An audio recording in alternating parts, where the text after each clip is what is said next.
Man Finds Tape is a 2025 American mockumentary-style film written and directed by Paul Gandersman and Peter S. Hall. It stars Josh Gholson, Nell Kessler, William Magnuson, Kelsey Pribilski, and Graham Skipper yet again. Good to see you again, Graham. The plot follows a YouTuber who investigates a local pastor who he believes may not be who the town thinks he is. Now, I've talked about 2025 being possibly, the return of comedy films, but it might also be, the return of early 2000s style found footage and mockumentary movies. I get it. Everything comes back full circle eventually, or anything that's good, I guess. And I've said it numerous times, but when found footage horror is done right, I love it.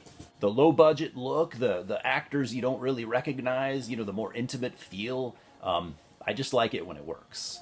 And I haven't been actively looking for new stuff, this year, but just this year alone, I've seen I've seen House on Eden.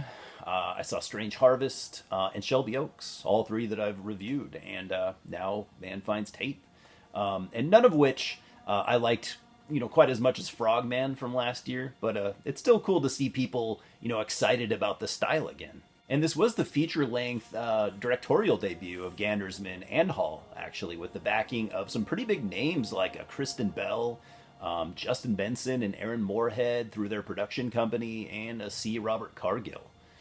So you've got Lucas, played by William Magnuson, a bit of a troubled young dude who has a web series called Man Finds Tape. You don't really necessarily see, his channel very much, or you don't really see it at all. You don't know a ton about it, and I actually would have liked, maybe a few minutes kind of elaborating on it, but I guess you know enough.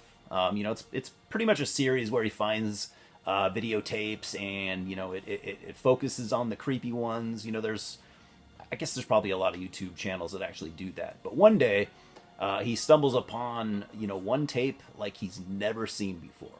And it's a creepy-ass tape, I'll admit. It's a black and white security footage of a man basically being ran down by a van right in the middle of town.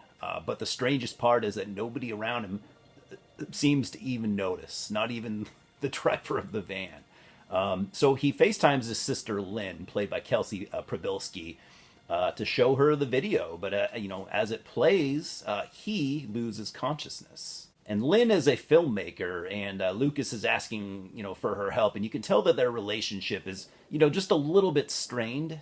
So she ends up making a documentary about his story, and it begins 9 months previous, where Lucas finds a mini DV tape. If you're familiar with those tapes, I don't know if they make them anymore, but he finds it in his parents' house basement. And this was the tape that made Lucas go viral, because this tape had a label with his name on it, and what is on the tape would pretty much change his life forever. This film uses a decent amount of different grainy analog video styles, and I am all for it. The more the better. In fact, it even takes things a step further and used the original PlayStation 1 Resident Evil game as a frame of reference for how they wanted certain security, footage scenes to look. So it's just really, really cool. I'm kind of reminded at times, not related to what I just said, but I'm kind of reminded of at times of Chris Stuckman's film Shelby Oaks. Although I do like this quite a bit more. So Lucas believes that the figure in the video is actually Reverend Endicott Carr from their local church in Larkin, Texas. He's a man that their parents had a connection to back when they were still alive. And there's some brief but fairly effective character development here, which was nice to see in a genre not really known for that.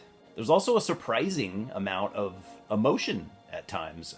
There's several scenes where there's some believable emotional dialogue on a level I've rarely seen in found footage horror.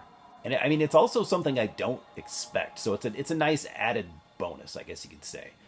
The biggest shock for me, though, was the brother and sister dynamic. The relationship between Lucas and Lynn was in my opinion, quite believable. I can't count all the even big budget movies I've seen that get that wrong, and it drives me insane. Even the characters are, they're fairly interesting and have interesting motives and contributions to the story, which honestly is pretty good too. I like it. I can't really say it's the most original script, but it also is not derivative. It completely works for me, just as a script by itself. That said, I think the film's biggest flaw is that it sets up for a huge, potential payoff that, in my opinion, isn't fully delivered. What you get is still pretty good, but we get a taste, and it's likely horrifying. But we're just left with too many questions, I think. In my opinion, the found footage genre has pretty much always been rooted in minimalism. The classic formula is to purposely leave the viewer with some mystery. But many times we end up just getting left with too many questions. But it's pretty ambitious, and I think that it avoids almost all of the genre pitfalls. I mean, for first-time directors and writers, the pacing is fantastic. I wouldn't call this movie super scary either, but at times it's very creepy. It actually reminds me of something that could have been an X-Files episode back in the day with a Lovecraftian touch and even just a little bit of John Carpenter. So I'm giving Man Finds Tape a 2.5 out of 4 stars. But for found footage, it plays like a 3. Cheers, guys, and I'll see you at the multiplex.